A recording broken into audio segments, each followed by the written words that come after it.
hidden for centuries and shrouded in mystery, and at the heart of some of history's greatest legends. This is the Ark of the Covenant, a sacred artifact of biblical proportions, said to hold divine power. But what exactly is the Ark? And where is it today? Let's find out.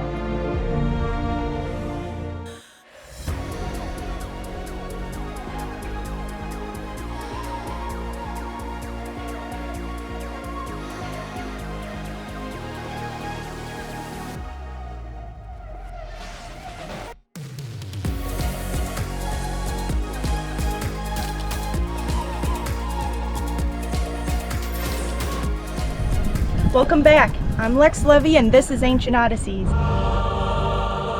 In this documentary series, we will explore the historical timeline of the Ark, tracing its journey from the divine instructions given to Moses to its mysterious disappearance.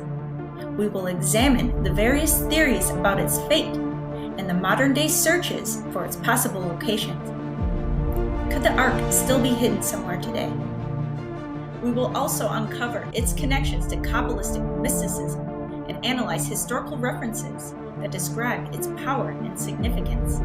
Additionally, we will investigate an intriguing theory that the Ark may have been placed within the sarcophagus in the King's Chamber within the Great Pyramid, comparing measurements and historical records to determine its plausibility. Furthermore, I will explore my theory that multiple Arks may have existed, considering ancient accounts and archaeological clues that suggest that more than one Ark was constructed. Here is the historical timeline of the Ark of the Covenant. The creation of the Ark, 1446 BCE, the traditional date of the Exodus. According to Exodus, God commands Moses to build the Ark while the Israelites are at Mount Sinai. Bezalel, a skilled craftsman, is tasked with constructing the Ark under divine instruction.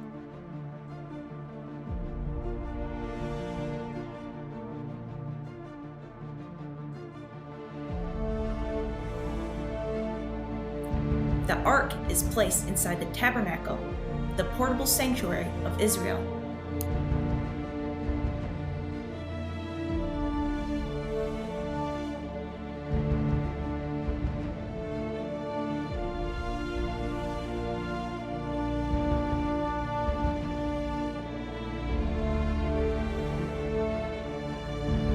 The Ark in the Wilderness, 1446 to 1406 BCE. The Ark is carried by the Levites as the Israelites journey through the wilderness.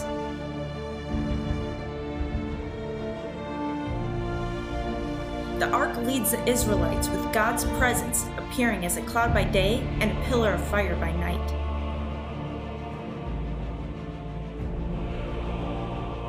It is credited with miraculous powers, such as parting the Jordan River when the Israelites crossed into Canaan.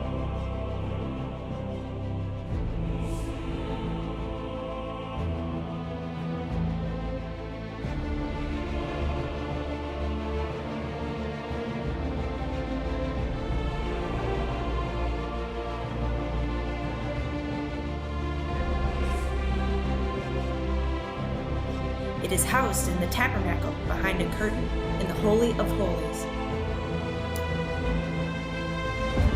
The Battle of Jericho, 1400 to 1100 BCE. The Israelites march around Jericho for 7 days carrying the Ark. On the 7th day, the walls collapse and the city is conquered. After the conquest of Canaan, the Ark is placed in Shiloh, where it remains for centuries. It becomes the religious and political center of Israel during the period of the Judges. The Ark is captured by the Philistines circa 1100 BCE. The Israelites take the Ark into battle, believing it will ensure victory. The Philistines capture the Ark and it is placed in the Temple of Dagon. The idol of Dagon falls and breaks. Plague strikes the Philistines. After 7 months, they return the ark to the Israelites. King David brings the ark to Jerusalem, 1000 BCE. During the transport, Uzzah touches the ark and dies, leading to fear of the ark. The ark is finally brought into Jerusalem with great celebration and placed in a tent. David prepares for it.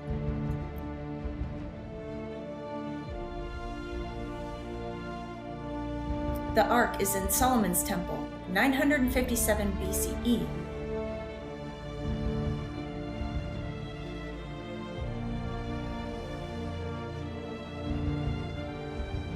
When Solomon builds the first temple, the ark is placed inside the Holy of Holies.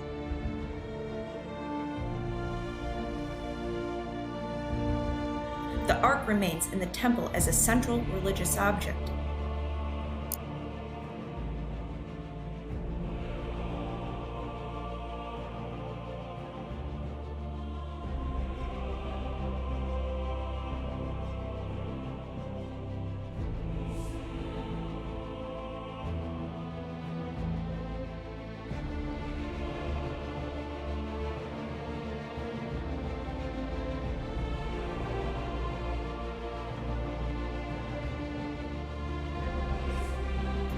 Then, in 586 BCE, the Babylonians, led by King Nebuchadnezzar, destroy Solomon's temple, and the fate of the ark is unknown.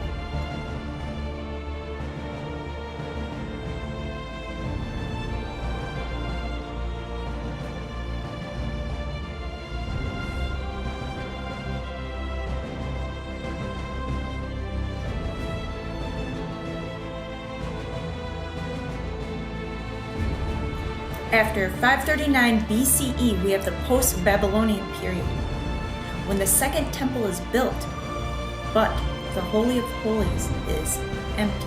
The ark is missing.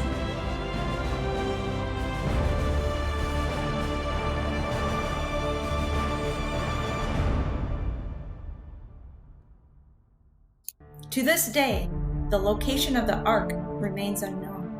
Whether it was destroyed, hidden, or transported to a distant land, the ark remains one of the greatest lost treasures in history. Various theories claim that it was moved to different locations.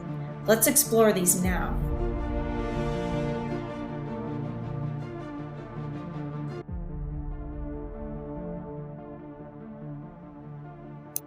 One, the Temple Mount in Jerusalem.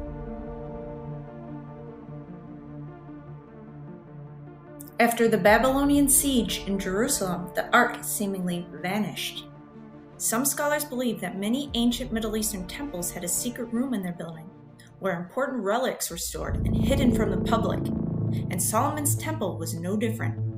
This has led some scholars to deduce that the ark may have been hidden before the siege took place, and this is backed by the fact that there are no mentions of the ark in the list of treasures carried away to Babylon, and the list of treasures was sent back to Jerusalem. 2.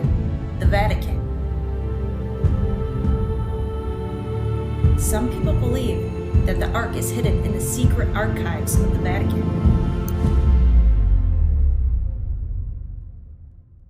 3. Ethiopia, Axum.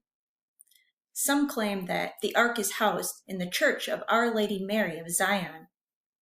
According to the Kebra Nagast, Ethiopia's chronicle of its monarchy, Menelik, the son of Solomon and the Queen of Sheba, visited his father in Jerusalem, and on his way back home, it was revealed that the firstborn sons of some Israelite nobles who had come with him had actually stolen the ark.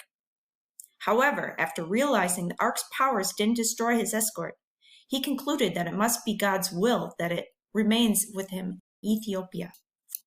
For over 3,000 years, it is said to be held at this church and guarded by virgin monks who, once anointed, can't leave the church until they die, and the only man allowed to see the ark is the head monk. 4. The Hill of Tara in Ireland. A group calling themselves the British Israelites conducted a series of amateur excavations at the Rath of Synods, between 1899 and 1902. They believe the Ark of the Covenant was buried there, based on myths and legends connecting the Bible, Egypt, and Ireland. 5. Hamsa, Mount Nebu, Jordan. A passage in Maccabees suggests the prophet Jeremiah hid the ark in a cave. This mountain has a significant role in Judaism and Christianity, as a place from where Moses saw the Promised Land where he died, although his exact burial site is unknown. Nebu means gold in ancient Egyptian. 6. The ark could be somewhere in southern Africa. There is a tribe that refrains from eating pork, wears skull caps, and even has a Star of David on their gravestones. This is the Lemba people. Their distinct Jewish culture is astonishing. They claim they have a famous religious artifact in their possession that translates into the drum that thunders. Their belief states that this is a replica made from the one and only Ark of the Covenant 700 years back. Genetic results suggested that the Lemba people's priestly clan, the Buba, can be descendants of the Kohanim, the Jewish priestly clan, backing up their tradition that the tribe descended from 7 Jewish men who left Israel 2,500 years ago. In fact, this ark can be viewed for display. 7. Chartres Cathedral in France. A pillar on the exterior of the church portrays the Knights Templar transporting what looks like a chest in a wheeled device. In 1118, the Templar soldiers allegedly made a mind-blowing discovery when, while digging under the Temple of Jerusalem, came across the Ark itself. Tradition states the Ark was hidden deep under the building before the Romans laid siege to Jerusalem. Ever since, it's been supposedly kept in the cathedral's crypt without disturbance. 8. Antakya, Turkey. According to the Shia sect of Islam, a hadith states that the Mahdi, an Islamic Messiah-like figure, will appear in the end times and will bring forth the Ark from a place called Antioch. This was an ancient Greek city, one of the wealthiest capitals of the ancient Middle East, and its ruins lie in modern-day Antakya. 9. The clues for locations found in the Copper Dead Sea Scrolls. Over 900 scrolls, now known as the Dead Sea Scrolls, contain some of the earliest copies of Jewish teachings, prayers, and customs. A specific scroll out of the 900 called the Copper Scroll is a bit different to the others. Instead of being religiously centered, it was mainly focused on the locations of gold, silver, and other treasures. Scholars suggest that the only place in the Middle East that had this much wealth was the treasury of the Temple of Jerusalem, and may have included the Ark, even though it is not explicitly mentioned. The scroll gives 64 possible locations of these treasures. 10. The Temple of Edfu in Egypt. An interesting artifact found here is the Ark of Horus. A small statue of Horus was placed in the temple's Holy of Holies, exactly like Solomon's, and was accessible only by the pharaoh and the high priest. Priests would then transport the statue in an ark resting in a small boat held by 2 poles. A wall carving of the Ark of Horus in the temple showed that 2 bird-like creatures were sat above the boat facing each other. 11. Mount Tsurugi, Japan. Masanori Takane, the Japanese Indiana Jones, found striking similarities between the Bible and the Japanese chronicles of myths and legends, and after extensive research, concluded that the Ark was on Mount Tsurugi. What is interesting, though, is that the Tsurugi-san Hozozaki shrine ceremony, a ritual that occurs here, where a large golden shrine is carried by poles by men dressed in white robes, oddly similar to the Jewish rituals of the Ark in Solomon's age. 12. The Roslin Chapel in Scotland. Featured in the 2003 film The Da Vinci Code, this 15th century Anglican chapel in southern Scotland has long been the center of rumors about the Holy Grail and the Knights Templar, and now the Ark. Following the publication of the 1982 book, The Holy Blood and the Holy Grail, theories came up suggesting that the chapel was a reproduction of Solomon's temple, where the Ark was originally stored in its glorious days. Join my members-only channel for a deep dive into each possible location of the Ark of the Covenant. What was the Ark made out of? According to Exodus, God provided Moses with precise instructions for constructing the Ark of the Covenant. The material. The Ark was to be made out of acacia wood, a durable and sacred wood, and overlaid with pure gold both inside and out. Its dimensions were 2.5 cubits in length by 1.5 cubits width by 1.5 cubits height. A gold crown-like border was to be placed around the edges of the Ark. 2 acacia wood poles, also overlaid with gold, were to be inserted through 4 gold rings attached to the Ark's corners. The poles were never to be removed, signifying that the Ark was meant to be portable. The Ark's cover, called the mercy seat, or kapperet in Hebrew, was to be made of pure gold and served as the dwelling place of God's presence. 2 golden cherubim were to be placed on top of the mercy seat, facing each other with their wings outstretched, covering the Ark. The sacred contents. The stone tablets of the 10 Commandments, written by God's hand. Aaron's rod, which miraculously budded to affirm the priesthood of Aaron, and a golden jar of manna, the food provided to the Israelites in the wilderness. God declared that His presence would manifest between the cherubim, making the Ark a divine meeting place where He could communicate with Moses and the high priests of Israel. The rules for handling the Ark. The ephod and sacred garments. The high priest of Israel, when entering the Holy of Holies, was required to wear the ephod, a sacred vestment made of gold, blue, purple, and scarlet threads woven into fine linen. The ephod contained 2 onyx stones engraved with the names of the 12 tribes of Israel, symbolizing divine representation before God. Attached to the ephod was the breastplate of judgment, which held the 12 precious stones corresponding to the 12 tribes of Israel. Inside the breastplate were the mysterious Urim and Thummim, believed to be used for divine decision-making. Only the high priest, clothed in these sacred garments, could approach the Ark and enter the Holy of Holies on Yom Kippur, the Day of Atonement. This was the only time of year anyone could stand in direct presence of the Ark without consequence. These are the rules for handling the Ark. The Ark could not be touched directly.